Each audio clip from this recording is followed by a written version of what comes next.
Gravando. Bom dia, boa tarde, boa noite, pessoal. Estamos aqui de novo, dessa vez para a parte 2 do nosso conteúdo aí de climatologia. Então, nós vamos dar sequência ao que a gente já tinha iniciado lá na primeira parte. Eu, como sou um youtuber inexperiente, eu ainda não sei como é que coloca no card, deixa eu falar que é aqui, sim, fica um cardzinho aqui assim, né? Com os vídeos que você recomenda. Eu ainda não sei fazer isso, então a minha sugestão para vocês é: quem não viu a parte 1 ainda, procura aí no canal, só entrar, só clicar embaixo no canal e procurar lá a parte 1 do vídeo. Aproveitando então quem caiu de paraquedas nesse vídeo aqui da parte 2, antes de tudo, clica aqui, inscreva-se no canal, ative o sininho aí, faça comentários, compartilhe com os amigos e vamos fazer a nossa divulgação científica aqui dos conteúdos trabalhados no projeto Emancipa RJ. Nós aqui estamos representando o Polo Nova Friburgo. Então vai lá, procura a parte 1, assiste a parte 1 primeiro, depois volta aqui para assistir essa parte 2. Então vamos embora lá. Preparei mais uma vez aqui o slidezinho para a gente ir acompanhando na tela. Deixa eu colocar aqui. Vamos lá. Ih, que beleza, já apareceu. Então tá aí, nós estamos aqui na disciplina de Geografia. Eu sou o instrutor Arthur Schultz, do Polo Nova Friburgo. Vamos lá então, dando sequência.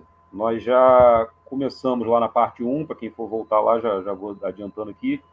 Na parte 1 a gente começou a tratar da geografia, de modo geral, assim, bem grosso modo, mesmo o que é a geografia. Depois a gente tratou de alguns conceitos básicos da questão da climatologia e mais profundamente aí na disciplina de climatologia, a gente viu os primeiros fatores climáticos. Como eu expliquei lá na parte 1, os fatores climáticos são o nosso conteúdo aí instrumentalizador, né? É aquele conteúdo que nos faz entender todo o conteúdo da climatologia. Então é o primeiro que tem que ser passado mesmo. Primeiro a gente tem que ver os fatores climáticos. Se a gente compreende os fatores climáticos, aí pode mandar o que vier aí que a gente vai conseguir entender tudo, certo? Então, a gente viu uma primeira parte lá do conteúdo de fatores climáticos, agora a gente dá sequência aqui na parte 2 com o que faltou. Vamos lá, slide na tela. Sequência, então, a gente viu na primeira parte latitude, altitude e vegetação. Ficou meio fora de ordem aí, porque eu tinha limitado aquele primeiro vídeo a aproximadamente 50 minutos de vídeo, e assim que eu terminei de explicar a altitude, vinha na sequência circulação geral da atmosfera. Só que nós já estávamos com 45 minutos de vídeo rolando e não ia dar tempo de eu, em 5 minutos, explicar a circulação geral da atmosfera. Eu preferi pegar um outro fator aí mais para frente que fosse menorzinho, mais fácil de explicar, e acabou caindo em vegetação. Vegetação bem simples de entender, não demanda muitas explicações, portanto eu consegui fazer lá em 5 minutinhos para poder incluir na primeira parte. Volta lá e assiste a primeira parte, quem já assistiu, e quem não assistiu está perdendo tempo. Corre lá para assistir. Hoje, então, a gente parte aí de circulação geral da atmosfera e vamos para frente, vamos tentar dar conta de todos esses fatores climáticos nessa parte de hoje. Vamos embora. Então, dando sequência lá na nossa lista aí de fatores climáticos, chegamos em circulação geral da atmosfera, aqui carinhosamente chamada de CGA. Assim como nos outros fatores climáticos, a gente primeiro começa falando o que é, do que se trata isso, do que a gente está falando, né? Então, o que é a circulação geral da atmosfera? É o movimento médio do ar em escala planetária. O que eu digo movimento médio? Ou seja, é o movimento esperado, é aquele movimento previsto que o ar vai fazer pelo planeta. E esse movimento que o ar vai fazer, né, ao redor do planeta, ele está diretamente ligado às diferenças de temperatura que a gente observa ao redor do planeta, que geram diferenças de pressão atmosférica. Então a gente vai observar aí, tem uma imagenzinha aí embaixo que a gente já vai começar a destrinchar ela, mas a gente observa que, a gente viu lá no primeiro fator que a gente viu foi qual mesmo? Fator latitude, não foi isso? Então a gente viu que latitudes diferentes geram temperaturas diferentes pelo planeta. Quanto mais próximo do Equador, mais quente. Quanto mais afastado do Equador e próximo dos polos, mais frio, correto? Isso vai fazer com que as regiões equatoriais sejam as regiões que recebam mais calor e, portanto, gerem um ar mais quente. E as regiões polares são aquelas que não recebem calor e, portanto, ficam com ar mais frio. E existe um detalhe aí nessa questão, que é o seguinte: o ar, quando ele está quente, o que acontece com ele? Você tem um processo de agitação das moléculas ali, ó. As moléculas que compõem o ar, elas ficam agitadas e se afastam umas das outras. Ao se afastarem umas das outras, esse ar ele tende a ficar mais leve. Por ficar mais leve, ele exerce menos peso sobre a superfície. E como é que é o nome mesmo que a gente dá para o peso do ar na superfície? Quem lembra da primeira? Pressão atmosférica. Ouvido aqui quem falou. Pressão atmosférica, acertou na mosca. A pressão atmosférica é o peso do ar sobre a superfície. Então, quando o ar está quente, ele fica leve. Se ele está leve, ele está exercendo menos peso sobre a superfície, logo, menor pressão atmosférica. Ó, ficou beleza. Quando o ar está frio, ao contrário, o que acontece com as moléculas? Elas se aproximam, elas ficam mais próximas umas das outras, logo o ar tende a se tornar mais denso, mais pesado. E o ar pesado exerce, evidentemente, mais peso sobre a superfície. Como é que é o nome do peso do ar sobre a superfície mesmo? Pressão atmosférica, de novo. Ou seja, se o ar está frio, ele está mais pesado, logo tem maior pressão atmosférica. Então vamos dar uma olhadinha nessa imagem embaixo aí. O que nós temos aqui? Uma área ali chamada de zona ciclonal, do lado esquerdo aí. O que está acontecendo ali na zona ciclonal? Nós temos a chamada zona de baixa pressão. Então a gente já sabe, se é baixa pressão, é porque o ar está quente, certo? Se o ar está quente, ele está leve. Se ele está leve, ele vai para onde? Vai para cima. Ele não vai descer. Só desce se ele estiver pesado, certo? Pesado, o ar desce, quente, o ar sobe. Então, nas zonas quentes, principalmente aí nas proximidades do Equador, o que nós temos? Uma chamada zona de baixa pressão ou zona ciclonal. A subida desse ar quente, olha lá, está escrito ali em cima, ó, corrente ascendente, com uma setinha para cima. Então, o ar está subindo quente. Em contrapartida, nós temos ali do lado direito uma zona chamada anticiclonal, ou uma zona de alta pressão. O que isso quer dizer? Quer dizer que o ar está frio. Se ele está frio, ele está pesado, logo ele vai para baixo, ele vai ser atraído para o chão, correto? Então você tem ali uma corrente descendente, está lá a setinha apontada para baixo. Então, olhando a imagem, a gente já consegue fazer uma dedução de como é que funciona aí a movimentação do ar, né? O ar está pesado na região fria, ele desce e é atraído para o chão. Na região quente, ele sobe. Então, vamos imaginar a seguinte situação aqui. Na região quente, se o ar subiu, ficou faltando ar ali.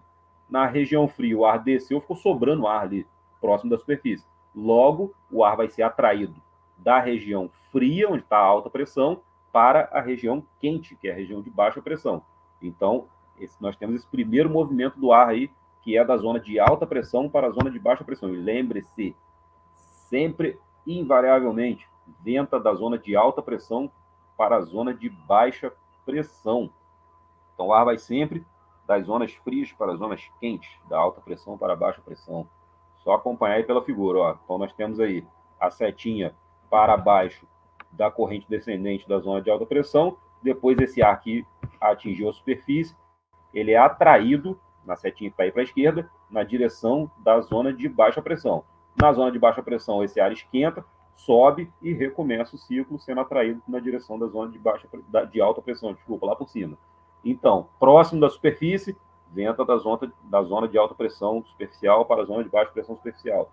Quando esse ar sobe na região da baixa pressão, ele vai se resfriando ao longo do caminho e vai ganhando peso para descer. Só que ele não consegue descer na própria região de baixa pressão, porque o ar está quente ele subindo. Então, ele vai migrar para as zonas de alta pressão, resfriado descer lá na zona de alta pressão. Beleza? Ficou bem, a figura que está bem ilustrativa com a gente, mostrando o ar frio descendo na zona de alta pressão e quente subindo na zona de baixa pressão. O próximo slide que a gente tem aqui, assim que ele funcionou. A próxima imagem que a gente tem aqui é como esse mecanismo funciona em escala planetária. Ou seja, como é que isso funciona ao redor do planeta inteiro, latitudinalmente falando, claro. Nós vamos ter que... A gente tem aqui uma espécie de um gráfico aqui, no qual a linha de baixo representa as latitudes. Então, vai aí, ó, do zero, que está bem no meio do gráfico ali, para a direita, o 90 sul, que é o polo sul, e para a esquerda, o 90 norte, que é o polo norte.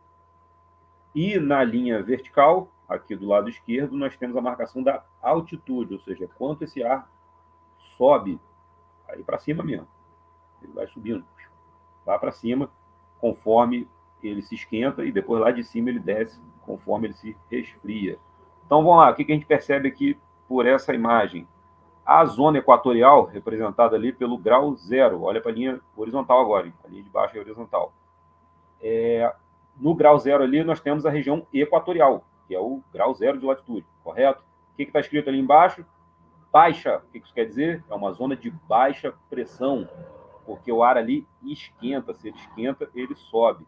Então, ó, olhando mais para cima aqui, deixa eu puxar a setinha e ver se aparece aqui. Opa, já apareceu. Ó. Então, percebam que aqui a zona equatorial é a zona de baixa pressão. Zona equatorial, baixa pressão, muito calor. Lembra lá do fator latitude que a gente viu, foi o primeiro que a gente viu.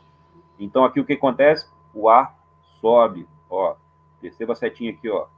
O ar subindo aqui, e o ar subindo aqui, ó. Ele subiu aqui porque ele está quente. Quando ele chega aqui em cima, ele vai se resfriando, certo?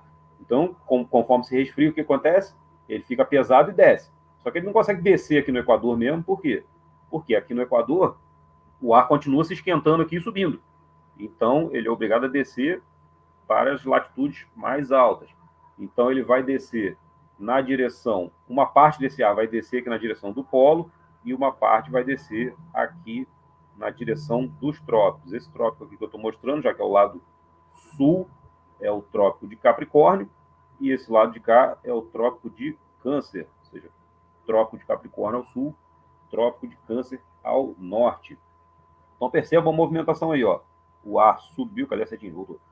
O ar subiu na região equatorial, desceu na região do trópico. Quando chega no trópico, ele encontra uma zona de alta pressão, ó. Alta pressão sul aqui, alta pressão norte aqui, próximo dos trópicos. Se está sobrando ar na zona de alta pressão aqui e está faltando ar na zona de baixa pressão, o que vai acontecer? O ar vai... Parte desse ar vai migrar na direção da zona de baixa pressão equatorial. Então, nós temos aí uma primeira célula de circulação atmosférica. Veja bem, cadê minha setinha sumiu de novo? Aqui. O ar sobe na região equatorial, desce na região tropical e retorna para a região equatorial. Olha a célula aqui se formando. Ó. Essa aqui é a chamada célula tropical, por isso que ela está aí com seu apelido aí de CT, ou célula de Hadley, em homenagem a George Hadley, que foi o pesquisador que começou a desvendar esse mecanismo de circulação atmosférica. Então, percebam, temos uma célula tropical ou célula de Hadley entre o Equador e o Trópico de Capricórnio e uma célula de circulação entre o Equador e o Trópico de Câncer, fazendo essa movimentação. O ar, quando chega aqui na região, quando ele desce aqui, né, nessa região dos trópicos, ó, aqui no 30 sul e aqui no 30 norte, ele bate na superfície, certo? E, como a gente sabe, qualquer coisa que cai do chão não passa, né? Então, esse ar, quando chega próximo da superfície, o que acontece com ele? Ele se redistribui para duas regiões. Ó, uma parte vai voltar para a região equatorial para recomeçar o ciclo, e uma parte desse ar que desce vai na região do Círculo Polar. Aqui, no caso, o Círculo Polar Antártico, já que estamos falando do hemisfério sul, lembrando. Na região do Círculo Polar Antártico, portanto, ela vai ser atraída aqui e vai subir, porque vai se encontrar com o ar que vem do Polo Sul. Ó. Lembrando, lá no Polo Sul é muito frio, certo? Portanto, no Polo Sul vai ser uma região de alta pressão. O ar vai descer aqui. Quando ele desce, ele vai ser atraído lá para a região do Equador, certo? Está quente.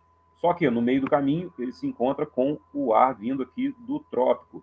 Então, nessa região do Círculo Polar, nós temos também uma região de baixa pressão do encontro dos ventos aí, ó, do Polo Sul com o Trópico de Capricórnio. Ele se encontra aqui, sobe de novo. Ao subir, recomeça o processo de circulação. Então, nós vamos ter a formação de mais duas células de circulação atmosférica entre o Equador e o Trópico, foi a primeira que a gente viu, outra entre o Trópico e o Círculo Polar e outra entre o Círculo Polar e o Polo. Pois bem, vamos ver cada uma delas aqui, ó. Primeiro aqui, célula tropical entre o Trópico e o Equador. Depois aqui, uma célula de meia latitude entre o Trópico e o Círculo Polar. E outra célula aqui entre o Círculo Polar e o Polo. Isso para os dois lados, né? Aqui nós estamos visualizando o hemisfério sul, mas para o hemisfério norte acontece a mesma coisa. Ó. Veja aqui, ó. Só observar aqui. Acontece a mesma coisa, beleza? Portanto, nós temos a alternância das zonas de baixa e alta pressão latitudinalmente entre o Equador e os polos. Espera voltar aqui a minha setinha. Vê quando ela some. Cadê você, seta? Voltou. Então, percebam, na zona equatorial, baixa pressão por causa do calor. Na zona tropical, alta pressão pela descida do ar que veio da região equatorial e da região do Círculo Polar. O ar desce aqui. A zona do Círculo Polar é de baixa pressão pelo encontro de ventos aqui, ó, pela formação de uma zona de convergência. Ó. Ar que veio do trópico com ar que veio do polo, quando chega aqui no meio, eles se encontram e sobe. E mais outra célula de circulação aqui entre o Círculo Polar e o Polo, portanto, a alternância. Ó, baixa pressão equatorial, alta pressão tropical, baixa pressão do Círculo Polar, alta pressão do Polo. Tranquilo? Acho que ficou relativamente tranquilo aí de visualizar. Faça o seguinte, dê uma pesquisada, vai lá no Google e dê uma pesquisada no nome desses ventos aqui. Eles têm nomes. Então, vocês observando lá vão poder ver. Ó, ventos alísios, esse aqui, ó, que vão dos trópicos para o Equador. Ó. Esse aqui também é um vento alísio. Ventos que sopram dos trópicos para o Equador em baixas altitudes, ou seja, aqui próximo da superfície. Os que fazem o movimento inverso, ó, lá por cima, são os contra-alísios. Eles vão do Equador para os trópicos, só que lá por cima. Então, eles são os ventos contra-alísios. Perfeito? Dá uma olhadinha lá, tem os ventos de oeste. Vai procurando lá que vocês vão achar o nome desses ventos aqui, tem nome. E como são ventos constantes, ou seja, estão sempre acontecendo, dá uma olhadinha nos nomes dele lá, porque às vezes pode acontecer o seguinte também. Você vai pegar uma prova aí para fazer, você conhece o mecanismo aqui que a gente explicou, mas às vezes não sabe o nome do vento. Aí confundiu. Aí chegou na hora lá, o professor, o avaliador que colocou a questão estava esperando que você soubesse o nome do vento. Se você não sabia o nome do vento, você acabou se embananando todo aí no mecanismo de circulação atmosférica à toa, só por causa de nome de vento. Então não vamos dar esse mole. Assim que terminou aqui o vídeo, aqui, ou pausa o vídeo agora, corre lá no Google, coloca lá ventos constantes, nome, ou bota no Google Imagem, melhor ainda. Aí você vai ver algum mapinha com a direção dos ventos e vai poder observar isso aí para poder fazer o seu estudo. Vamos embora, então, dando sequência? Circulação geral da atmosfera é basicamente isso aí. A movimentação do ar em escala planetária das zonas de alta pressão para as zonas de baixa pressão, formando células de circulação atmosférica. Uma célula entre o Equador e o Trópico, chamada célula tropical ou célula de Hadley. Uma célula entre o Trópico e o Círculo Polar, chamada de célula de meia latitude ou célula de Ferrel, e uma célula entre o Círculo Polar e o Polo, chamada aí célula polar. Bora para frente. Outro fator climático, ou seja, outro fator de influência no clima, são as chamadas correntes marítimas. E o que é isso? O que é corrente marítima? Correntes marítimas são grandes massas de água que se deslocam pelo oceano. Estou fazendo a analogia clássica aqui, é como se fosse um rio dentro do oceano. Tem um rio que passa lá por dentro do mar. E esse deslocamento aí desses rios, que passam por dentro do oceano, eles se dão por diferença de pressão também, diferença de salinidade, né? Diferença de temperatura das águas, vai formar pressão diferente, que vai fazer a água se movimentar pelo oceano. Quer ver um outro negócio também para a gente visualizar mais ou menos como é que funciona isso? É você imaginar o seguinte: imagina que você está numa piscina, você não precisa estar dentro da piscina, não. Você está ali vendo a piscina, a água está parada ali na piscina, ali, certo? Então, se nada acontecer, a água continua lá paradinha.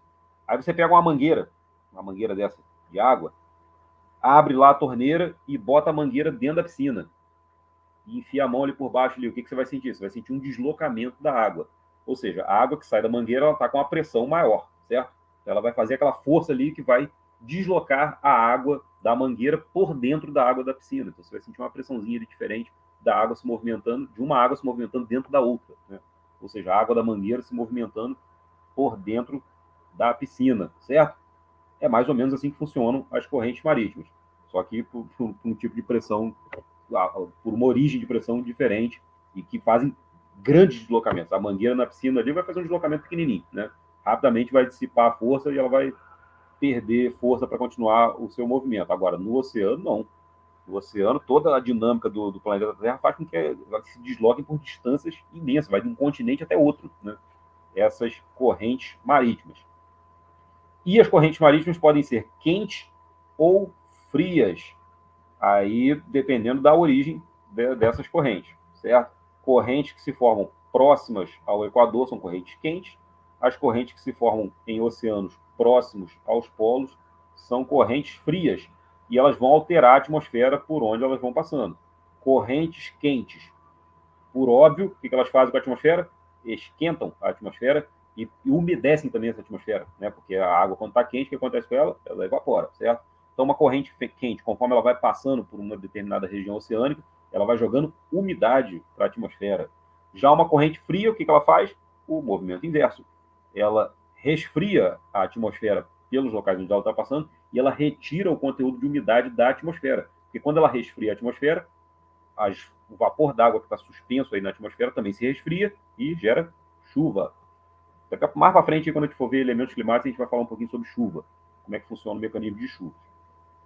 Por enquanto, aqui para a gente só perceber que uma atmosfera resfriada, o conteúdo de vapor d'água que tem nela tende a se, as gotículas que estão lá suspensas, tendem a se agrupar até ganhar peso suficiente para chover, certo? Para precipitar.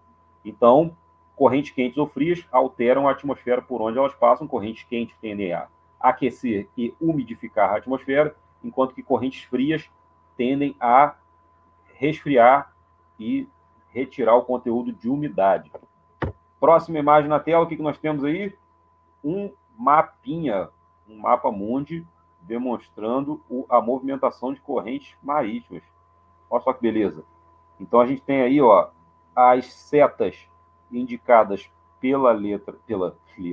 tá doido?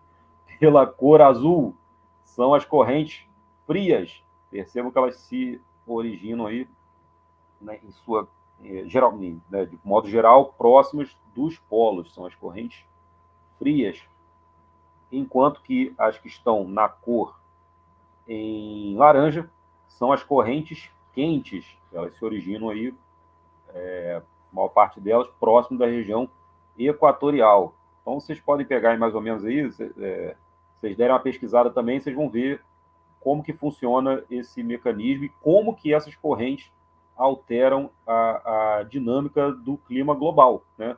Afinal de contas, elas percorrem distâncias imensas e, portanto, elas vão trocando características com a atmosfera pelo planeta inteiro. Então, vamos pegar, por exemplo, aqui, ó, mais aqui para o meizinho, nós temos aqui a chamada corrente do Golfo. Ó, tá vendo aqui, ó, corrente do Golfo? Corrente do Golfo. Ela tem esse nome porque ela faz a voltinha aqui bem perto do Golfo do México, aqui, ó. O Golfo do México aqui, ela faz a voltinha bem aqui. Então ela se origina aqui, ó, próximo do Equador, e faz essa movimentação aqui, ó.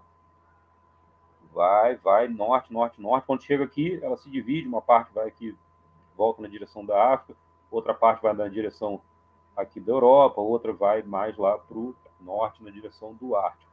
Essa corrente, ela é quente. Então o que ela vai fazendo? Ela vai levando calor e umidade para todas essas regiões aqui por onde ela vai passando, ó.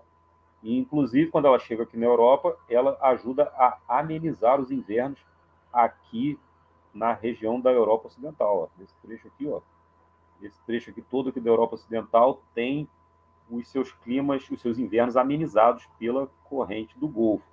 Vamos pegar um exemplo aqui de uma corrente fria. Ó, aqui no cantinho aqui, ó, essa aqui eu gosto de falar dela, corrente de Humboldt. E o Humboldt foi é considerado aí pai da geografia, né? Então por isso que eu gosto de falar dele. Depois, se vocês quiserem pesquisar sobre história da geografia também, é interessante. Não sei se interessa para vocês agora que estão em processo de fazer vestibular e prova do SESI, mas para quem se interessa por geografia e pensa em cursar geografia, vocês vão acabar se deparando com Alexander von Humboldt, né? Então ele aqui, ó, batizou, ou pelo menos teve a corrente batizada com o seu nome, é uma corrente fria, perceba que ela se origina aqui próximo da Antártida, vendo a Antártida aqui da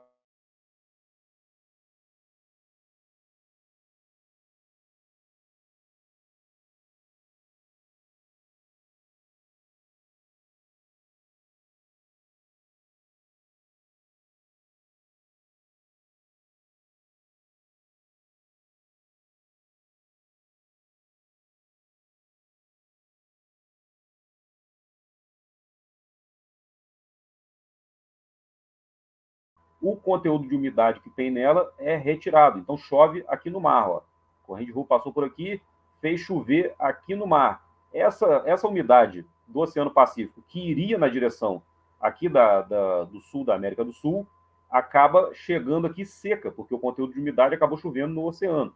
Então ela chega seca aqui e, portanto, a corrente fria de Humboldt é um dos fatores de formação aqui do deserto do Atacama, aqui no Chile, correto? O deserto do Atacama aqui, ó, tá vendo? Aqui assim, ó, amarelinho.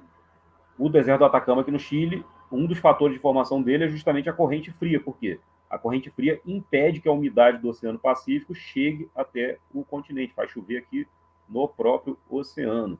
Depois, mais para frente, a gente pode tratar aí dos fatores de formação de desertos, que é um conteúdo interessante também. Mas seguindo aí no tema que a gente definiu para hoje, que são os fatores climáticos, bora para o próximo. Então tá lá. Depois de ver correntes marítimas, a gente vai ver maritimidade e continentalidade. O que isso quer dizer? Quando a gente estava falando de corrente marítima, a gente estava falando de quê? De movimentação da água por dentro dos oceanos, certo? Aqui no caso de maritimidade, a gente vai falar de proximidade com o mar, proximidade com oceanos, com grandes corpos de água. Ou seja, é a proximidade com uma determinada localidade que está em estudo, uma área que a gente vai observar, ela vai estar, se ela vai estar próxima ou afastada de grandes corpos de água, mares, oceanos, né? Então a gente está falando de proximidade, agora com os grandes corpos d'água. E, por sua vez, a continentalidade é o exato oposto. A continentalidade é você, quanto mais afastado você está do oceano, ou quanto mais para dentro do continente você está. Então, aqui acho que eu já dei até o spoiler aí no o que é localização das áreas de estudo, se próximas ou afastadas dos grandes corpos d'água. Isso vai fazer diferença para o clima. De que forma? No sentido de que oceanos funcionam como reguladores térmicos. A gente viu ali na questão das correntes marítimas que a passagem da corrente do Golfo pela região ali da Europa Ocidental ameniza o inverno naquela região, porque ele libera ali calor e umidade para a atmosfera naquela região. Então, os oceanos funcionam como reguladores térmicos. Estar próximo ou não do oceano vai fazer diferença por um fator também. Eu não vou nem me arriscar aqui a tentar explicar o que seria calor específico. Quem tem gabarito para fazer isso é o professor Felipe, lá de Física, depois vocês podem procurar ele. Mas esse é um conceito importante aqui para a gente. Calor específico. O que quer dizer calor específico? É a quantidade de calor necessária para que uma substância altere a sua temperatura em 1 grau. Ou seja, a quantidade de energia que uma determinada substância tem que absorver para poder mudar de temperatura. E por que isso faz diferença aqui para a gente? A gente vai ver que água e solo, ou seja, a água e o continente, eles têm calor específico diferente. Então, isso quer dizer que a radiação solar, conforme atravessa a atmosfera e atinge as superfícies, essa radiação solar vai emitir uma quantidade de energia que vai ser absorvida por essas superfícies. Só que os tipos diferentes de superfícies eles vão absorver maior ou menor quantidade de energia para poder trocar de temperatura. Então, a gente vai ver que a água absorve muito mais energia para trocar de temperatura. Para aumentar em 1 grau, ela precisa de muito mais energia. Já a Terra, não. O solo é rapidinho. Bateu o sol ali, com a pouca quantidade de energia, o sol já está esquentando. Já começa a esquentar. Então, traduzindo aqui, isso quer dizer o quê? O calor específico da água é maior do que o do solo, correto? Portanto, a água precisa de mais energia para trocar de temperatura e o solo precisa de menos de energia para trocar de temperatura. Trocando em miúdos de novo, a Terra esquenta muito mais rápido do que a água. Então, se o solo esquenta mais rápido do que a água, ele perde calor para a atmosfera mais rapidamente do que a água. Então, eu coloquei até os dados aqui para a gente ter uma noção de referência. O calor específico da água é de 1 caloria por grama por grau Celsius. Portanto, inclusive é o valor de referência. Água, calor específico 1. Calor específico da areia, 0,2. Então, perceba, ele é bem menor do que o calor específico da água. Logo, a areia se aquece muito mais rápido do que a água com a mesma quantidade de energia. Né? Você jogar a mesma quantidade de energia na água e na areia, a areia vai se aquecer muito mais rápido. A água vai guardando essa energia ali. Ela precisa de muito mais energia para trocar de temperatura, para aumentar a sua temperatura. E isso vai gerar o que aí para a gente?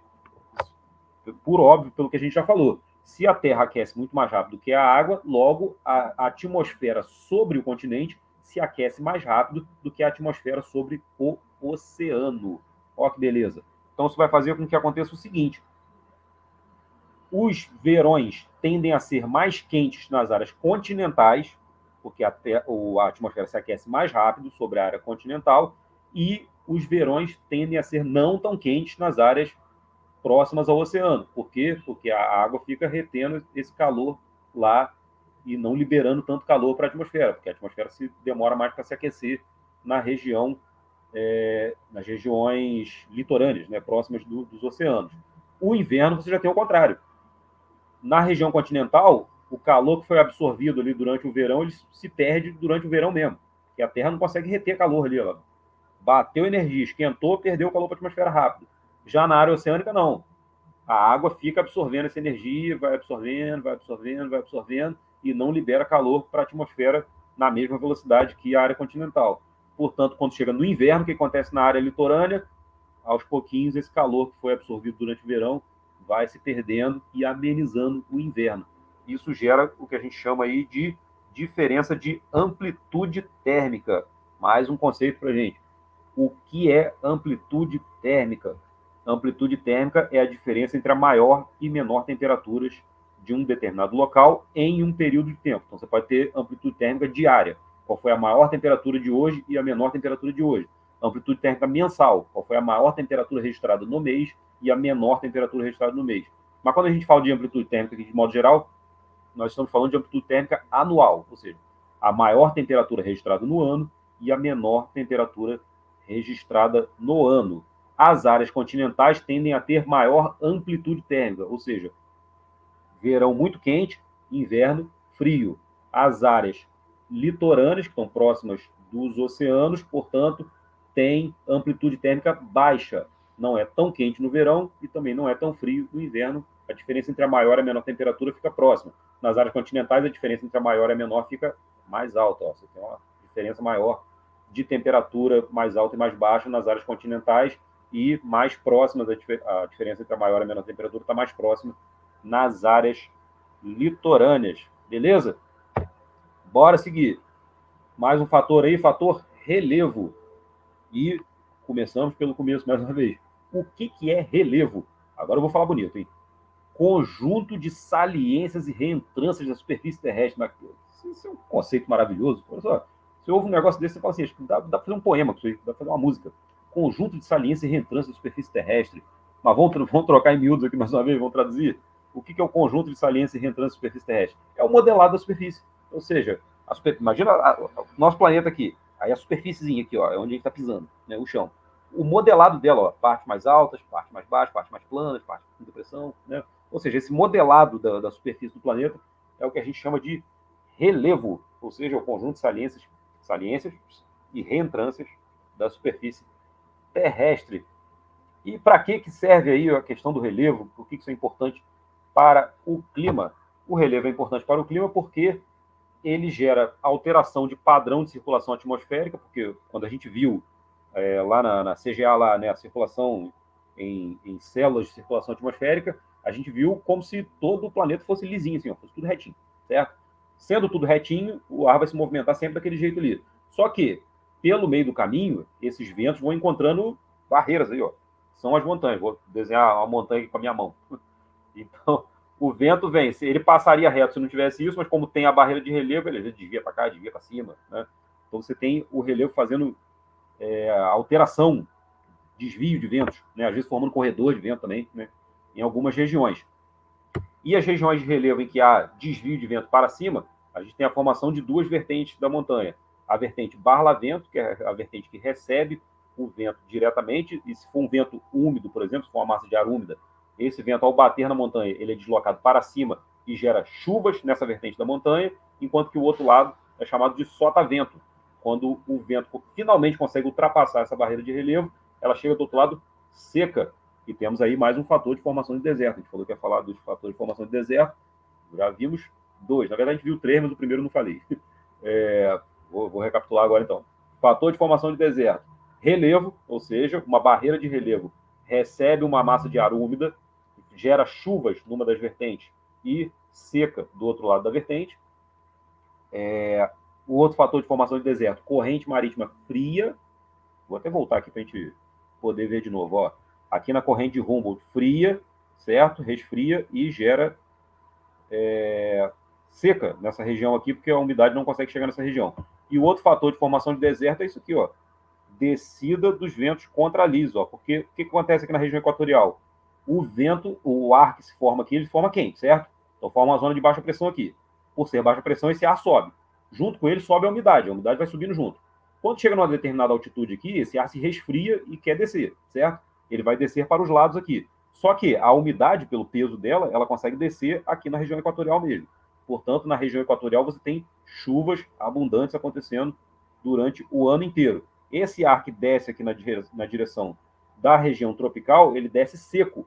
Portanto, a descida dos ventos contralisos aqui, ó, na região tropical, é uma descida de ar seco e que impede formação de nuvens, inclusive, porque o ar está descendo aqui, ó, ele não deixa com que a umidade que se forme nessa região suba para formar nuvens aqui nessa região. Portanto, o ar desce aqui seco, impede a formação de nuvens e é um fator de formação de deserto próximo aqui das faixas tropicais. Inclusive, se vocês pegarem um mapa físico do planeta, vocês vão perceber aqui, ó, que a maior parte dos desertos se encontra, os desertos são aqui, ó, o amarelinho, tá vendo? Árido. Ó, continental árido, tropical árido, são essas amarelinho e o laranjinho aqui, ó. Perceba que a maior parte dos desertos está justamente nas faixas tropicais, ó. O deserto Saara, o deserto Gobi, o deserto americano aqui, o Atacama, o deserto australiano, né? Aqui o Kalahari, se não me engano. Ou seja, os grandes desertos do planeta se localizam justamente nas faixas tropicais, também graças à descida dos ventos contralísios secos. Portanto, três fatores de formação do deserto: descida dos ventos contralísios, tá dando até spoiler ali. Descida dos ventos contralísios, correntes marítimas frias e barreiras de relevo, certo? Então vamos visualizar o que a gente acabou de falar. Eu fiz com a mão aqui, sem necessidade nenhuma. Tem uma imagem logo depois para mostrar para a gente. Tá aí, ó, barlavento e sotavento. O relevo, portanto, recebe um ar úmido que sobe, gera chuvas numa das vertentes da montanha. Quando essa massa de ar finalmente consegue ultrapassar a barreira de relevo, ela chega do outro lado seco, gerando aqui o que a gente chama de sotavento, que é essa vertente da montanha. Então, a vertente da montanha que recebe a massa de ar úmida é barlavento, a vertente da montanha que recebe a massa de ar seca, que ultrapassou a barreira, é sotavento. Portanto, essa região aqui tende a desértica e essa tende a chuvosa, correto? Vamos lá, o último fator de interferência no clima, o último fator climático, ação humana. O que é a ação humana? No caso, o que é a ação humana para o clima, né? São as atividades desenvolvidas pela humanidade que vão impactar aí nas condições atmosféricas. Ou seja, são as atividades que a humanidade desenvolve e que vão gerar algum impacto sobre o comportamento da atmosfera, que é o que a gente estuda em climatologia, né? Então, isso se dá basicamente por duas questões. A poluição, ou seja, a quantidade de partículas geradas aí pelo processo fabril, pela queima de combustíveis fósseis, todas essas atividades geradas pela humanidade vão emitindo gases e partículas para a atmosfera que alteram a composição da atmosfera e alteram a dinâmica da própria atmosfera, né? Então, aqui tem uma imagem ilustrativa aqui, para a gente visualizar mesmo a quantidade de poluentes que estão sendo emitidos só nesse recortezinho pequenininho aqui, né? Nós temos ali algumas fábricas ali atrás, emitindo grande quantidade de fumaça, e no primeiro plano aqui, os carros e caminhões emitindo dióxido de carbono na queima da gasolina, do motor, certo? Esses gases e essas partículas que são enviadas para a atmosfera, elas, além de alterar a composição da própria atmosfera, elas agravam o que a gente chama de efeito estufa. O que é o efeito estufa?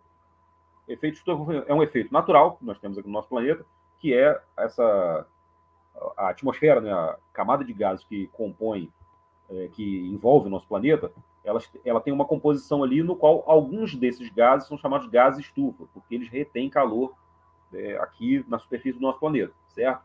O problema é que as atividades humanas elas estão incrementando a quantidade desses gases chamados gases estufa, ou seja, tem mais desses gases suspensos na atmosfera fazendo a retenção do calor, portanto, aumentando o efeito estufa. O efeito estufa, naturalmente, ele é positivo, né? Se não houvesse efeito estufa, o calor que fosse formado aqui no planeta se perderia, se dissiparia todo, e isso inviabilizaria a vida no nosso planeta. O problema do efeito estufa, conforme a gente observa a partir das atividades humanas, é o agravamento dele, ou seja, é você aumentar o efeito estufa pela quantidade de gases e partículas que estão suspensas na atmosfera e que fazem maior retenção desse calor próximo da superfície. Isso além de outras questões também, mais ligadas a clima local, a microclimas, como chuvas ácidas, mais ligadas aí também a mudança na composição da atmosfera, né? E outros fatores. A maior parte dos problemas gerados pela humanidade na questão do clima estão ligados a microclima, ou seja, climas locais, né? Formação de ilhas de calor, chuva ácida, né? E no caso pensado no planeta como um todo, você já tem aí uma questão mais de efeito estufa, mas também é importante salientar que isso não chega a ser um consenso entre cientistas, né? A maior parte dos cientistas, a grande maioria dos cientistas que estudam o clima, acredita sim que a ação humana é um fator de influência no clima, né? Então, como a gente trabalha aqui a partir dos dados que são levantados pelos cientistas, a gente passa a informação que a maior parte dos cientistas trabalha com essa questão do aquecimento global de causa humana, né? Ou seja, a partir das atividades humanas. Agora, existe também um grupo pequeno de cientistas que acredita que não, que acredita que a ação humana não é tão relevante assim para alteração de clima global e que, portanto, seria o aquecimento global estaria acontecendo por outros motivos que não necessariamente as ações humanas, né? Mas aí é uma questão para a gente estudar e refletir. Como eu não sou um pesquisador da área de climatologia, eu não posso nem me atrever a dar um veredito aqui para vocês. Beleza? Deixa eu voltar lá para a minha telinha aqui da apresentação. Opa! Agora, nós entraríamos aqui na questão dos elementos do clima, mas como nós já estamos nos aproximando dos 45 minutos, vamos interromper aqui. Então, finalizamos fatores climáticos. Na próxima parte, na parte 3, a gente volta com elementos do clima e, se tudo der certo, se der tempo, a gente já vê os demais tópicos também, que seriam tipos de clima e fenômenos climáticos. E aí a gente meio que esgota esse conteúdo, tá certo? Pessoal, então, espero que tenha ficado tudo bem compreendido. Qualquer dúvida que vocês tiverem, por favor, coloquem aí nos comentários aí embaixo, que eu tento responder por texto, ou num próximo vídeo eu respondo. E vamos aguardar aí que daqui a pouco eu gravo a parte 3, para a gente finalizar esse conteúdo, dependendo se precisar, vai ter uma parte 4 também, né? Quem não se inscreveu no canal, pode tratando de se inscrever agora, compartilhando aí com os amigos, deixando comentários e ativando o sininho. Dá o like também, dá o joinha lá para nós. Só apertar aí embaixo, não custa nada, é rapidinho. Só clicou ali, resolveu. Pessoal, abraço para vocês então e até a próxima. Valeu!